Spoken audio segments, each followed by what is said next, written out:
제가 몇 해 전에 나이아가라 폭포에 다녀온 적이 있습니다. 근데 누가 그런 말을 하더라고요. 이 나이아가라 폭포에 다녀오면 젊어진다. 이렇게 얘기하더라고요. 왜냐면 거기 가서 나이아 가라 이렇게 외치기 때문에, 나이아 가라 이렇게 외치기 때문에 거기 갔다 오면 사람들이 젊어진다. 그런 얘기를 하더라고요. 젊어지기 위해서 가는 건 아니고요. 한 달 동안에 미국에서 공부할 그런 기회가 좀 있어가지고 공부하러 갔다가 시간이 좀 남았어요. 한 3일인가 4일 정도 시간이 좀 남아가지고 한국간 그 친구 목사님이 나이아가라 폭포 일부러도 비행기 타고 한국에서 구경 오는데 여기서 한 4시간, 5시간만 차로 가면 볼 수 있으니까 한번 보고 가자. 그렇게 얘기하더라고요. 그 친구 목사님 말을 듣고 같이 갔어요. 그 전까지는 사진으로나 엽서로 이제 나이아가라 폭포를 좀 본 적이 있는데 그때 처음이죠. 처음 이제 가서 미국에서 한번 이렇게 보고 잠깐 또 캐나다로 건너가서 캐나다를 한번 이렇게 보고 그리고 밑에 내려가서 정말 위에서 떨어지는 폭포들 이렇게 한번 보고 손으로 하면 물도 이렇게 한번 만져보고 그런 시간을 좀 가져갔어요. 똑같은 폭포인데요. 똑같은 폭포인데 사진으로 볼 때하고 직접 가서 실물로 볼 때하고 이건 하늘과 땅의 차이예요. 그러니까 사진으로 볼 때는 그런가 보다 그랬는데 진짜 가서 보니까요. 입에서 와 하는 얘기가 와 하는 감탄사가 그냥 터지는 거예요. 이렇게 다른가? 사진으로 보는 거하고 실물로 보는 게 이렇게 틀리구나. 설교 초도에 이런 말씀을 드리는 이유는 하나님과의 관계도 그럴 수가 있다는 생각을 해봅니다. 우리가 교회를 오래 다니다 보고 성경을 읽다 보면 마치 사진 속의 나이아가라 폭포를 보는 것처럼 하나님도 그렇게 만나는 그런 분들이 교회 안에 얼마든지 많이 있을 수 있어요. 하나님을 만나는데 똑같은 하나님을 만나는데 사진 속의 나이아가라 폭포를 보는 것 같이 사진 속에 이렇게 갇혀있는 하나님을 보는 사람도 있고 정말 실제로 가서 자기 눈으로 자기 온몸으로 그 나이아가라 폭포를 보는 것처럼 살아계신 하나님, 전능하신 하나님을 예배 가운데 삶의 현장 가운데 온전하게 경험하는 그런 사람들이 교회 안에 이렇게 두 부류로 나눠져 있지 않나 그런 생각을 좀 해봅니다. 오늘 본문 말씀 한번 보면요. 그 10절, 11절 말씀 한번 보세요. 이스라엘의 하나님을 보니 그의 발 아래에는 초목을 편 듯하고 하늘같이 청명하더라. 하나님이 이스라엘 자손의 존귀한 자들에게 손을 대지 아니하셨고 그들은 하나님을 뵙고 먹고 마셨더라. 이렇게 되어 있어요. 지금 이제 이스라엘 하나님이 이스라엘 백성들 가운데 직접 나타나셨습니다. 이전까지 이스라엘 백성들은 광야를 지나가면서 그들이 만난 하나님은 간접적으로 하나님을 만났어요. 간접적으로 하나님을 만났다는 말은 다른 게 아니라 그러니까 직접 온몸으로 하나님을 경험했다기보다 하나님께서 하시는 삶을 통해서 하나님이 어떤 분인가를 그들이 만나게 된 거죠. 예를 들면 그런 겁니다. 이제 이스라엘 백성들이 출애굽에서 광야를 지나가다가 이제 출애굽할 때 그 애굽에 있는 사람들이 금은 보화와 함께 이스라엘 백성들이 광야를 지나가면서 먹을 수 있는 그런 양식들을 다 줬죠. 근데 인원이 한두 명입니까? 최하 200만에서 300만까지 잡는데 그 300만이 넘는 그 백성들이 이제 광야를 가다 보니까 애굽에서 갖고 온 모든 양식이 다 바닥이 난 거죠. 한 달 만에 바닥이 납니다. 한 달 만에. 먹고 살 길이 막막하죠. 그때 하나님께서 무슨 일을 행하십니까? 그들이 먹을 곳이 없다고 원망하고 불평하니까 하나님께서 하늘을 여시죠. 하늘을 열어서 만나라는 귀한 음식을 그들에게 줘요. 그래서 이스라엘 백성들은 새벽에 일찍 일어나서 들판에 나가서 하나님께서 만드신 그 만나를 걷어와가지고 절구에 찍기도 하고, 그죠? 맷돌로 이렇게 찍기도 해가지고 그걸 이렇게 떡을 만들어가지고 그 만나를 그들이 먹어요. 그러니까 그 이스라엘 백성들은 만나를 이렇게 먹으면서 매일 아침마다 나가서 만나를 거두고 그걸 요리해서 그 만나를 먹으면서 무슨 생각을 했냐면 하나님은 우리의 필요를 채우시는 분이구나. 간접적으로 만나는 거예요. 만나라는 그 사건을 통해서 그들이 믿고 있는 하나님이 어떤 분인가. 우리에게 만나라는 양식을 공급하신 하나님. 우리의 필요를 채워주신 하나님. 그렇게 하나님을 만나는 그런 어떤 백성들의 모습이 출애굽기 그 과정 가운데 참 많이 나오는데요. 근데 오늘 본문의 만남은 그런 만남이 아닙니다. 오늘 만남은 좀 다른 만남이에요. 이건 진짜 밥상을 앞에 두고 하나님과 마주 앉아 하나님을 직접 대면하는 그런 만남을 이스라엘 백성들이 지금 갖고 있어요. 마치 옛날에 그 어른들과 겸손하는 것처럼요, 하나님과 지금 백성들이, 하나님과 그 백성들의 그 대표들과 지금 이렇게 겸상해서 만나는 그런 장면이 오늘 본문에 나옵니다. 하나님께서 하나님이 갖고 계신 경계를 허무시고 지금 백성들을 찾아오신 거예요. 하나님의 경계가 있고 사람의 경계가 있는데 거룩하신 하나님께서 친히 이스라엘 백성들을 만나주시기 위해서 그 경계를 허물고 그들 가운데 찾아오신 거예요. 그래서 지금 그 이스라엘 백성들은 밥상을 사이에 두고 살아계신 하나님과 마주한 중입니다. 사랑하는 성도 여러분, 우리가 신앙생활하면서 하나님과 이런 기이한 만남도 있다는 것을 기억하셔야 돼요. 이거야 뭐 성경이 기록되기 전, 계시가 기록되기 전 그 전의 시대이기 때문에 이런 만남이 있지 지금에 무슨 이런 만남이 있을까? 여러분 그렇게 제안하시면 안 됩니다. 지금도 간접적으로가 아니라 하나님과의 직접적인 만남을 경험할 수 있는 그런 시대가 오늘 이 시대라는 것을 기억하셔야 돼요. 오늘 제가 여기 와서 말씀을 전하면서 소망이 한 가지가 있어요. 그게 뭐냐면 이 하나님과의 기이한 만남의 축복, 정말 내가 하나님 나라 가는 그날 이전에, 정말 이 땅에서 내 삶이 끝나는 그 이전에 이런 하나님과의 기이한 만남의 축복을 정말 한 번 이상은 꼭 경험해 봤으면 좋겠다. 아멘. 아멘. 저의 소망이면서 여러분들의 소망이 되시길 주님의 이름으로 축원합니다. 아멘. 그런 소망을 품고 우리가 신앙생활하는, 하나님, 내가 간접적으로 하나님을 만나는 게 아니라 하나님의 하시는 어떤 일을 통해서 하나님을 간접적으로 만나는 게 아니라 정말 내 온 몸이, 온 인격이, 온 존재가 하나님을 깊이 경험할 수 있는 그런 하나님과의 충만한 임재가 있는 그런 만남을 내 생애 가운데 뭐 2번, 3번 계속 하면 좋겠지만 적어도 한 번만큼은 이런 만남의 축복을 나에게 좀 허락해달라고, 그런 소망을 갖고 기도하시는 여러분들이 계신다면 하나님께서 그런 소망을 반드시 이루어줄 줄 믿습니다. 네. 그래서 어느 날 예배를 인도하시는 그 목사님 갑자기 예배를 인도하다가 여러분들을 향해서, 사랑하는 성도 여러분, 오늘 이곳에 하나님께서 오셨습니다. 그렇게 말씀을 하는 거예요. 물론 여러분 그 말은 믿음으로 얼마든지 할 수 있는 말이죠. 왜냐하면 주의 백성들이 모이는 그곳에 주님이 영으로 함께 계시겠다고 했으니까 그 약속의 말씀이 있으니까 얼마든지 믿음으로 선포할 수 있는 그런 말인데, 우리가 믿음으로 하는 게, 내가 지금 경험하지 못했는데 믿음으로 하는 고백이 아니라 정말 우리가 드리는 예배 자리 가운데 하나님이 충만하게 임재를 하시는 거예요. 너무 충만하게 임재하시니까 앞에서 인도하시는 그 목사님이 오늘 하나님께서 이곳에 오셨습니다, 이렇게 말씀을 하고, 앉아 계신 여러분들도 목사님 굳이 말씀하지 않아도 합니다. 우리도 지금 온 몸으로 온 인격으로 그 하나님을 만나고 있습니다. 그렇게 고백을, 그렇게 서로 화답하는 그런 어떤 놀라운 그런 모습이 이 공동체 예배 가운데 있다면 이 공동체 예배가 얼마나 기쁘고 신나고 얼마나 행복한 예배가 될지 우리가 상상할 수 없을 것입니다. 특별히 저와 여러분들 가운데 인생을 살아가는 데 있어서 삶의 이런저런 많은 어려움과 아픔과 사연과 힘겨움 때문에 힘들어하고 낙심하는 그런 분들이 있다면, 그래서 자꾸 자기 인생을 돌아보면서 왜 내 인생이 이렇게 꼬이는 게 많을까? 왜 되는 일이 없을까? 왜 앞이 안 보일까? 왜 보이는 게 깜깜한 터널밖에 없을까? 이 터널 밖에 빛이 비춰야 되는데 왜 한 줄의 빛도 비치지 않을까? 고민하고 낙심하고 좌절하는 그런 분들이 있다면, 그런 분들에게 이 날이 오면, 이 하나님을 이렇게 기이한, 하나님과의 기이한 만남을 경험하는 이 날이 오면 우리 안에요 강렬한 소망이 생기기 시작합니다. 강렬한 희망이 막 생기기 시작한 겁니다. 그런들 가운데 아마 이 간증을 들어보신 분이 있을 거예요. CTS에도 나오고, 그 다음에 내 약함을 자랑하라 라는 그런 책을 쓴 저자인데 이효진 자매예요. 3살 때 끓는 물을 이렇게 뒤집어 써서 깊은 화상을 당한 그런 자매입니다. 그 화상 때문에 얼마나 험한 길을 걸어갔는지 모릅니다.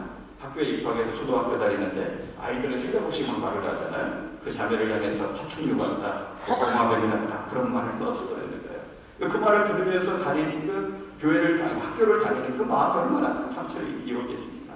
근데 학교를 다니면서 한 번은 무슨 일이 생겼냐면 시험을 치는 날인데 전학 온 친구가 있어요. 그날 새로 전학 온 친구가 있었는데 자기 옆에 이렇게 앉았어요.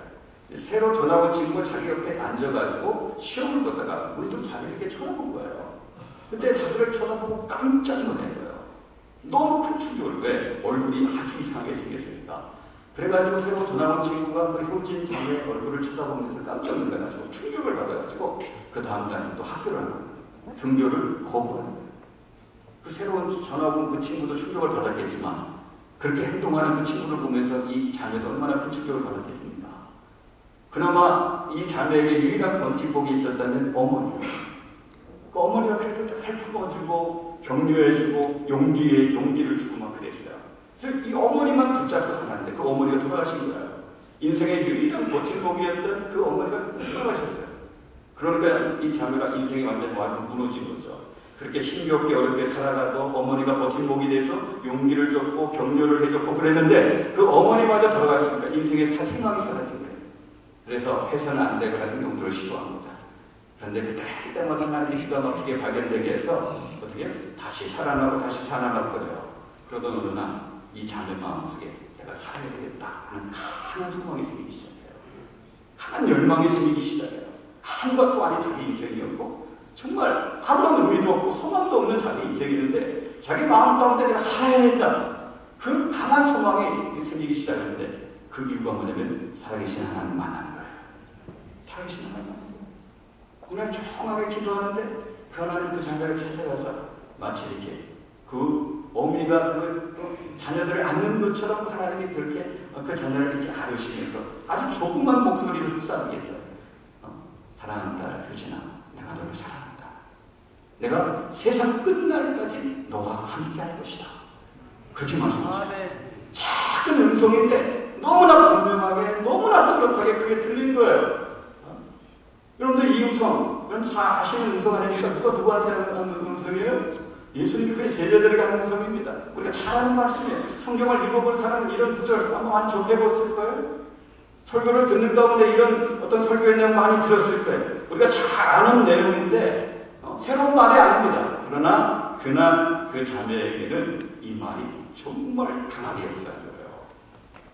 정말 새로운 말씀을 듣는 것처럼 망치도 안 돼 얻어맞는 것처럼 너무 강하게 역사해서 그 말씀을 듣는 가운데 분명하게 하나님을 만난 거예요. 그때부터 이 안에서 살아야 되겠다는 소망이 막 일어나는 거예요. 내가 새로운 삶을 살아야 되겠다. 내가 여기서 낙심하면 안 되겠다 하면서 그 소망을 갖고 일어서 지금 참 아름다운 그런 삶을 살아가고 있죠. 하나님을 만나면 이런 변화가 나타납니다. 직접 만나면 이런 변화가 나타나요. 모세도 한번 보세요. 모세가 몇 세 때 하나님을 만납니까? 확실한 80세 때 만나요. 80세 때 하나님을 만나고 120세 때까지 모세가 인생을 살아가는데 죽을 때 보니까 기력도 쇠하지 않고 눈도 흐려지지 않는 거예요. 여러분 80세 노인이 200만 명, 300만 명을 이렇게 가나안 땅으로 인도하는 그 프로젝트, 이거 엄청난 프로젝트입니다. 그죠? 저도 성덕회를 섬기면서 우리 성도님이 이렇게 모시고 인도하는 그게 얼마나 힘든지 모르겠어요. 근데 300만 명을 이렇게 이끌고 나간다는 게 이게 보통 프로젝트가 아니에요. 근데 그 일을 능히 잘 감당해요. 엄청난 하나님의 기적을 행하면서 그 일을 잘 감당합니다. 모세의 생애를 보면 보통 사람들은요 어린아이로 태어나가지고 그 다음에 뭐 학생이 되고 청년이 되고 노인이 되고 그런 다음에 이제 하나님께 부름받지 않습니까? 근데 모세의 인생을 보면 어린아이로 태어나서 뭐 학생이 되고 청년이 되고 노년이 됐다가 다시 청년과 같은 그런 비전, 청년과 같은 그런 열정을 갖고 120세까지 쫙 하고 있는 것을 보게 되어지죠. 이게 하나님을 만난 사람의 특징이에요. 하나님 자신은 언제나 충만해 계신 분이기 때문에 언제나 힘으로 충만하시고 능력으로 충만하시고 비전으로 충만하시고 거룩으로 충만하고 계신 분이 하나님이시기 때문에 그 하나님을 만난 사람은요 노인이 되고 젊은이와 같은 비전과 꿈과 열정을 갖고 하나님의 일을 하는 그런 경우를 보게 되어지는 거예요. 그러므로 우리 사랑하는 성도 여러분, 저와 여러분들의 간절한 소망, 우리의 소망이 뭡니까? 하나님을 만나는데 직접적으로 진짜 하나님을 한번 만나볼 수 있는 우리 부모님의 하나님, 우리 구역장님의 하나님, 내 옆에 뭐 믿음 좋은 장로님이나 권사님의 하나님이 아니라 직접 내가 만나는 그 살아계신 하나님, 그 하나님을 만나는 그 소원이 저와 여러분들의 간절한 소망이 된다면 하나님은 분명히 그 소망을 이루어 주실 줄 믿습니다. 아멘. 그럼 여러분 어떻게 하면 이 하나님을 우리가 만날 수 있을까요? 우리가 다 압니다. 그렇죠? 다 알아요. 문제는 뭐예요? 항상 어떻게 하죠? 어떻게? 좋은 줄은 아는데 어떻게 합니다. 어떻게 하면 하나님을 만날 수 있을까요? 물론 우리가 하나님을 만나는 그 방법을 기계적으로 이렇게 정해놓을 수 있었어요. 우리가 뭐 하나님을 이렇게 무슨 무당 굿하듯이 이렇게 불러올 수 있는, 우리가 원하는 때 마음대로 하나님을 이렇게 불러올 수 있는 그런 잡신이 아닙니다. 하나님을 만남에 있어서 모든 결정권은 하나님이 갖고 계십니다. 그 결정권은 하나님이 갖고 계시다. 그러나 그 결정권은 하나님이 갖고 계시지만 그 결정권을 갖고 계신 그 하나님을 내 인생 가운데 겸손하게 초청할 수 있는 길은 있어요. 하나님께서 그 방법을 저와 여러분들에게 오늘 본문 말씀을 통해서 보여주셨는데 간단하게 그 방법을 같이 한번 봤으면 좋겠어요. 여러분 3절 말씀 한번 보세요. 모세가 와서 여호와의 모든 말씀과 그 모든 율례를 백성에게 전하면 그들이 한 목소리로 응답하여 이르되 여호와께서 말씀하신 모든 것을 우리가 준행하리이다. 여러분들과 하나님과의 특별한 만남을 사모한다면, 하나님과의 특별한 만남을 사모한다면 평소에 하나님의 말씀을 준행하는, 하나님 말씀에 순종하는 그 삶이 평소에 꾸준하게 지속되어져야 돼요. 정말 이 귀하신 하나님, 이 귀하신 하나님, 너무나 존귀하신 하나님 귀하게 만나기를 원한다면 평소에 그 하나님 말씀대로 순종하는 그 삶을 영적인 실력으로 잘 닦아놓는 그런 삶을 살아가셔야 돼요. 여기 말씀과 율례를 전했다. 이 말씀과 율례가 뭡니까? 넓게 얘기하면 하나님 말씀 전체가 되겠죠? 그러나 좁게 얘기하면 이 출애굽기 24장 앞에 있는 출애굽기 20장에 나오는 10계명, 하나님께서 제 이스라엘 백성들에게 주신 10가지 계명, 이 10계명입니다. 이 10계명, 여러분들 10계명을 나는 뭐 구원받았는데 내가 계명을 지킨다고 구원받은 것도 아닌데 난 오직 믿음으로 구원받은 건데 하면서 10계명을 소홀하고 생각하면 안 됩니다. 이건 복음이 뭐고 율법이 뭡니까? 우리 교회 다니다 보면 복음에 대해서 이야기 듣고 율법에 대한 이야기 많이 듣죠. 거기에 대한 정의가 이렇게 저렇게 나올 수가 있어요. 또 개인적으로 복음이 뭐냐? 복음은 하나님께서 우리를 위해 생해 주신 일, 그게 다 복음입니다. 하나님 천지를 창조했다. 복음이죠. 그게 복음이에요. 하나님 우리를 위해 생해 주신 일. 율법은 뭐냐? 율법은 그런 구원의 은혜를 받은 내가 하나님을 위해서 해야 될 일, 그게 율법이에요. 율법, 이 율법을 축약해서 10계명인데 이 10계명은 우리와 아무런 상관이 없는 게 아니라 구원의 은혜를 받은 사람들은 반드시 이 율법은 구원받은 백성들에게 삶의 가이드라인을 주는 거기 때문에 반드시 성심성의껏 지키고 묵상해야 될 하나님의 말씀이에요. 아멘. 하나님의 말씀 율법이 10계명을 가볍게 생각하면 안 돼요. 여러분 그 10계명의 첫 계명이 뭡니까? 나에게 다른 신을 두지 말지니라. 아마 오후 예배 나오신 분 여러분들 가운데 그런 분이 없으리라고 생각해요. 우리 교회에 옛날에 어떤 분이 있었냐면 교회를 열심히 나오는데 어느 분도 안 나왔어요. 그래서 그 전도한 분한테 이분이 왜 안 나왔습니까? 내가 여쭤봤어요. 그랬더니 그분이 아니라 혀를 쳐주시. 목사님 글쎄 그 인간이요 하면서 지난주에는 저기 절에 가서 고용하고 왔다고. 그 사람이 어떨 때는 교회에 와서 예배 드리고 또 어떨 때는 절에 가서 또 이렇게 공양도 하고. 제가 어떤 목사님 얘기를 들었는데 그 목사님 그래요. 새신자 신방을 갔는데 집에 가니까 아주 신기한 장면을 봤다고. 이 노비 여기 벽에 하나는 십자가가 딱 걸려있고 하나는 부적이 딱 붙여있대요. 너무 신기했대요. 하나가 십자가가 붙어있고 부적이 딱 붙어있대요.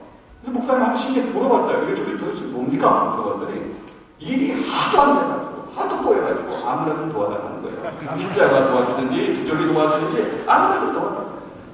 혹시 여러분들 가운데 오전에 예배 드리고 집에 가시면서 점집에 들려서 점치는 분 없겠죠? 오전 예배 남의 교회는 없을지 모르겠죠. 오전 예배 나오신 분들 점검해 보셔야 돼요. 절대 그러면 안 됩니다. 나 이게 다른 신을 숨기지 마지. 마지막 계명이 뭡니까? 남의 것을 탐하지 말라는, 내 인생 것을 탐하지 말라. 탐심의 문제, 욕심의 문제죠. 욕심이 우리 안에 있으면 여러분들 우리를 더럽히죠. 우리를 많이 더럽힙니다. 그럼 욕심의 영은 사단의 영입니다. 욕심에 사로잡히면 사단에게 사로잡히는 것과 똑같아요. 마티마 간디라는 사람, 그리고 우리와 같은 종교는 아니지만 그 마티마 간디가 아주 통찰력 있는 말을 했어요. 무슨 말이냐면 신은 인간의 필요를 다 채울 수 있지만 한 사람의 욕심은 채울 수 없다. 어떻게 보면 성경적인 지킬 수 있어요. 그럼 전능하신 하나님, 위대하신 하나님은 택한 백성들의 모든 필요를 채워줄 수 있지만 우리의 욕심은 채워줄 수 없습니다. 하나님조차도 우리의 욕심은 채워줄 수 없어요. 밑빠진 독이거든요. 아무리 채워봤자 채워질 수가 없는 거예요. 그래서 욕심에 붙잡혀 사는 사람은 사탄에게 붙잡혀서 결국에 어떻게 인생이 망하는 길로 갈 수밖에 없는 거예요.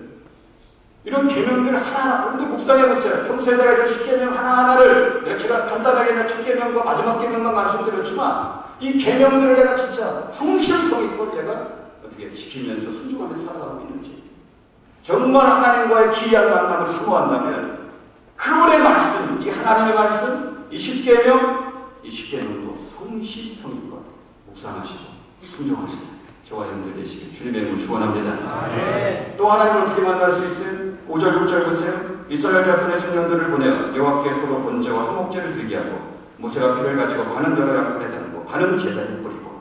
지금 이스라엘 백성들이 하나님을 만날 준비를 하고 있습니다. 그때 모세가 이스라엘 백성들에게 명령한 게 뭡니까? 이 5절 6절 말씀을 오늘 우리가 쓰는 말로 하는 거예요. 예배. 그죠? 여러분 한번 생각해보세요. 어느 날 정말 앞에서 목사님께서 여러분들을 향해서 사랑하는 성도 여러분, 오늘 하나님께서 이곳에 오셨습니다. 그런 말을 할 수 있는 그 날이 온다면 그 날이 언제겠어요?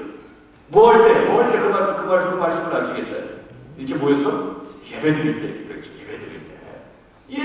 모여서 예배 드릴 때 그런 말을 할 수 있게 됐겠죠. 그렇죠? 예배, 정말 예배도요, 몸과 정성과 마음을 다해서 성실성의껏 하나님 앞에 예배하는 자세가 필요합니다. 그냥 습관적으로, 형식적으로 아무 생각 없이 나와서 졸면서 딴 생각하면서 몸은 이 자리에 나와있지만 이 생각은 침대에 뒹굴고 이 생각은 저 설악산에 가 있고, 그러면 그 예배를 통해서 손쉽게 하나님 못 만납니다. 하나님이 이 자리에 안 계셔서 그런 게 아니에요. 하나님이 이 자리에 계신데도 불구하고 이미 우리 마음 자체가 하나님 앞에 연락이 안 돼요. 이 마음에 왜 체력이 많은지, 왜 이렇게 체력이 많은지 몰라요. 마음이 집중해서 하나의 채널로서 하나님을 고정해야 되는데 마음의 채널이 얼마나 많이 나눠져 있는지 모릅니다. 이 마음의 채널이 너무 많이 나눠져 있다 보니까 그 마음의 채널이 많이 나누어졌는데 그 중에 하나님을 만나고자 하는 그 채널이에요. 그러니 하나님을 만날 수 있겠습니까? 못 만납니다. 정말 정성을 다해서 성심성의를 다해서 마음을 하나님 묶어서 하나님을 향해서 하나님 앞에 예배할 때 그 예배를 통해서 우리가 하나님을 만나는 거예요. 아멘. 그런 의미에서 예배에 대한, 여러분들 다 알고 있는 말이지만 간단하게 좀 이런 하나님과의 만남이 있는 그런 예배를 경험하기 위해서 우리 편에서 최소한 이것은 지켜야 되지 않나. 그 몇 가지 말씀을 좀 드려요. 좀 예배 시간을 꼭 지키셔야 됩니다. 그럼 기회 한번 만나러 갈 때 어떻게 합니까? 늦게 가십니까? 시간 딱 맞춰 갑니까? 절대 그렇지 않아요. 기회 한번 만나러 갈 때 조금 일찍 가시죠. 미리 가서 준비하죠. 세상에 하나님보다 존귀한 분이 어디 있습니까? 하나님보다 위대한 분이 어디 있습니까? 그런 분 만나러 올 때 늦게 온다? 딱 맞춰 온다? 그럴 리 없죠. 예배 시간 미리 오셔서 기도하면서 준비하는 그런 것이 기본적으로 있어야 돼요. 그 여러분 예배 시간에 몸의 자세도 중요하다고 생각해요. 우리가 평안한 마음으로 예배드리고 때로는 편안한 자세로 예배드려야 되지만 제 개인적으로 생각할 때 시험에 들지 마시기 바랍니다. 이게 다리를 꽂고 예배드려요. 여러분 의견이 없는 것 같아요. 우리 교회는 가끔 그런 분을 봐요. 다리를 꽂고 예배드리는 거. 저 개인적으로 뭔가 문제가 있다고 생각해요. 제가 미국에서 신학교에서 공부를 좀 할 때가 있었는데 제가 신학교에서 공부하면서 한국 유교 문화가 이렇게 있다 보니까 이 신학교의 학생들이 강의 듣는 자세를 보고 제가 깜짝 놀랐어요. 나이가 뭐 60이 다 된 교수님이 들어와서 강의를 하는데 의자에 이렇게 딱 걸터 앉아가지고 두 다리를 벌쩍들이 앞에 의자에 딱 받쳐주는 거예요. 정말 버릇없는 모습이죠. 어떻게 60이 넘는 그 교수가 와서 강의를 하는데 의자를 뒤집게 딱 자기가 이걸 뒤집어치고 두 다리 들어서 앞에 있는 의자에 두 다리 딱 올려놓고 교수님이 들어오는데 하니 그래요. 근데 참 놀라운 것은 교수님도 그 모습을 보고 전혀 신경이 안 써요. 교수님 들으면서 그러고 들어오는 거예요. 그런 모습들이 너무 자주 보이는 거예요. 근데 그런 모습이 전혀 신경이 안 쓰이나 봐요. 전혀 신경이 쓰이는데. 근데 놀라운 것은요, 그런 사람들이 체포 시간에 모여가지고 하나님 앞에 예배를 드리는데 미국 사람들은 식판 문화가 양탄자 문화이기 때문에 이 무릎 꿇는다는 게 편하지 않아요. 근데 예배를 드릴 때 그 자세를 보면요, 얼마나 경건하게 하나님 앞에 예배하는지. 같은 교수님이에요. 같은 교수님이 강의실에 들어와서 강의할 때는 그렇게 강의를 듣는데 그 교수님이 말씀을 전할 때는 비록 사람의 말씀을 전하지만 하나님의 말씀을 전한다는 의식이 있기 때문에 그 앞에서 가장 경건한 자세를 하고 말씀을 듣는 그 모습으로 제가 두 번 놀랐어요. 그럼 그런 모습이 우리 가운데 있어야 됩니다. 또 여러분 우리가 예배 드리러 나올 때는 이 옷도 좀 신경을 쓰셔야 돼요. 그럼 출애굽기 19장에 보면 하나님 이스라엘 백성들이 이제 하나님을 만나기 위해서 준비하는데 그때 준비할 때 하나님께서 이스라엘 백성들에게 하신 말씀이 있어요. 그게 뭐냐면 내가 하루 이틀 살이 되는 날 내가 너희들 가운데 올 것이다. 그러면 하신 말씀이 옷을 빨아라. 그 옷을 다양하게 해석할 수도 있지만 묻자 그래도 옷을 빨아라. 옷을 깨끗이 빨아라.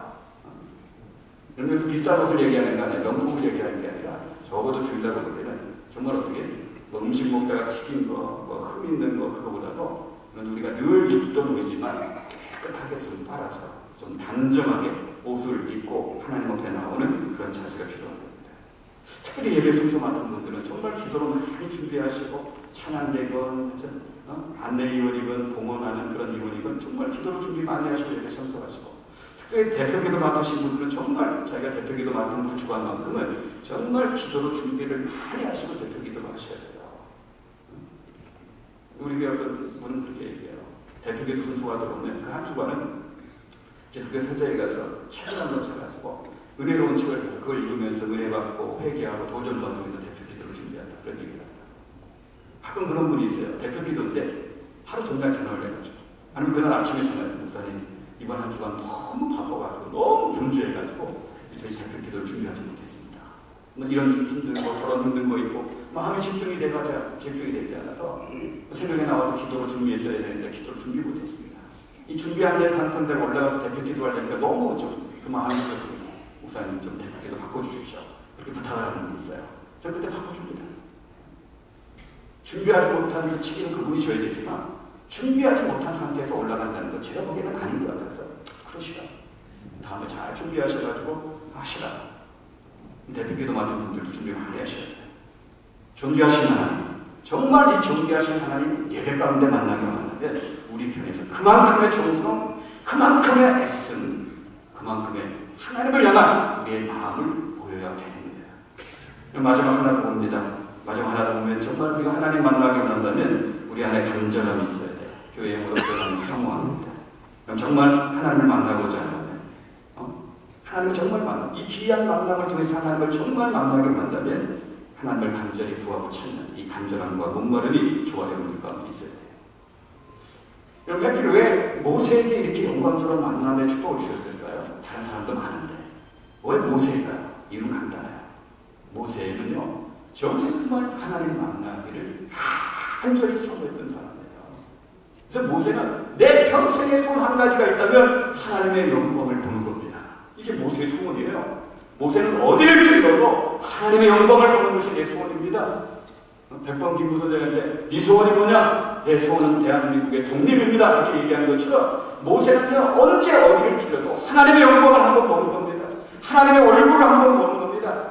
그런 간절함과 사모함이 있으니까 하나님께서 그런 모세를 만나주신 거죠. 모세가 지금 시가 아니지만 모세의 상태를 정확하게 표현한 말씀이 있어요. 시편 41편 1절과 2절 말씀. 우리가 잘 아는 말씀이 있습니다. 하나님의 사슴이 시냇물을 잡기에 갈급한 같이 내 영혼이 주를 잡기에 갈급하나이다. 내 영혼이 하나님과 살아계시는 하나님을 갈망하나니 내가 어느 때에 나가서 하나님의 얼굴을 배울까. 이 모세의 그런 심령을 표현하기 있는 그런 시라고 생각해요. 오늘 이 시인은요 이 간절함을 표현하기 위해서 사슴을 동원하고 있죠. 우리가 생각할 때 사슴은 얌전한 그런 동물로 생각하고 있지 않습니까? 그러나 이 사슴이 미쳐 날뛸 때가 있다고 합니다. 언제냐면 목이 마를 때, 타는 듯한 갈증이 있을 때, 이 사슴은요 발정일 때 타는 듯한 목마름이 막 온대요. 그럼 그때는 미친 듯이 날뛴대요. 그렇게 얌전한 사슴인데도 미친 듯이 날뛴다고 합니다. 어느 정도까지 미치냐면 그렇게 해요. 여러분들 그 우물가에 사자들이 우글우글거린다면 거기 가는 그 동물들이 있겠습니까? 없죠. 근데 사슴은 간대요. 언제요? 그 발전기 때 타는 듯한 목마름이 있을 때 그 목마름을 해소하자면 죽을 것 같으니까 사자들이 있는데도 내가 가서 물 한 잔 먹고 죽는 날이 있더라도 내가 가겠다고 가는 동물이 사슴이다 라는 얘기를 들은 적이 있어요. 그런 사슴의 목마름입니다. 그런 사슴의 목마름. 오늘 뭐 하나님 만나주시면 좋고 안 만나주셔도 할 수 없고 뭐 다음 주도 있는데 그게 아니라 정말 예배 자리에 나올 때마다 이런 사슴의 목마름, 내가 너무 피곤하고 내가 너무 힘들고 나로 하여금 예배 자리에 나가지 못하게 만드는 상황 환경이 많이 있다 할지라도 내가 예배 자리에 나가서 죽는 한이 있다 할지라도 내가 예배 드리고 하나님을 만나야 되겠다 라는 그런 상황으로 예배 자리에 나올 때 하나님께서 어떻게 이런 귀한 만남을 우리에게 허락하시는 거예요. 그럴 때 우리 인생 가운데 새로운 소망과 희망이 생깁니다. 정말 나이에 상관없이 언제나 하나님 나라의 비전과 열정을 가지고 힘있게 달려갈 수 있는 그런 삶을 살아갈 수 있게 되어지는 겁니다. 그래서 시간이 많이 지났기 때문에 여러분 축복합니다. 오늘 이 말씀을 기억하면서 오늘부터 우리 마음 가운데 정말 여러 가지 여러분들의 소망이 있을지 모르지만 여러 가지 소망이 있을지 모르지만 그 소망 중에 또 한 가지의 소망을 우리의 마음 가운데 품었으면 좋겠어요. 하나님, 나에게 한번 내 평생에 내 죽기 전에 이런 하나님과의 귀한 만남을 한번 나에게 좀 허락해달라고, 분명하게 하나님을 만나는 이런 만남을 나에게 좀 허락해달라고. 그래서 이 하나님 만남으로 말미암아 우리 인생이 달라지고 새로운 소망과 희망 가운데 힘있게 남은 인생 살아가시는 우리 모든 공동도의 남전도의 회원들이 되시기 바랍니다. 성도님들이 되시길 주님의 이름으로 축원합니다. 기도하겠습니다. 살아계신 하나님, 정말 우리 인생 중 한 번 이상 하나님을 직접적으로 만나는 행복을, 그 기쁨과 놀라움과 감격을 경험할 수 있도록 축복하여 주옵소서. 부정한 저뿐만 아니라 사랑하는 모든 성도들 하나님을 깊이 만남으로 말미암아 우리 인생 안에 새로운 소망과 놀라운 힘과 하나님의 능력과 지혜가 하나님의 평화를 체험할 수 있는 저들에게 축복하여 주옵소서. 말씀대로 살게 하시고 예배자리에 나올 때마다 정성을 다해서 나오게 하시고 목마른 사람이 시냇물을 자기의 갈급함 같이 사모하는 마음으로 예배의 자리에 나올 수 있도록 축복하시고 사랑하는 몸된 제단 남은 교회를 축복하시고 여기 드려지는 모든 예배 가운데 날마다 하나님의 임재가 충만히 거함으로 말미암아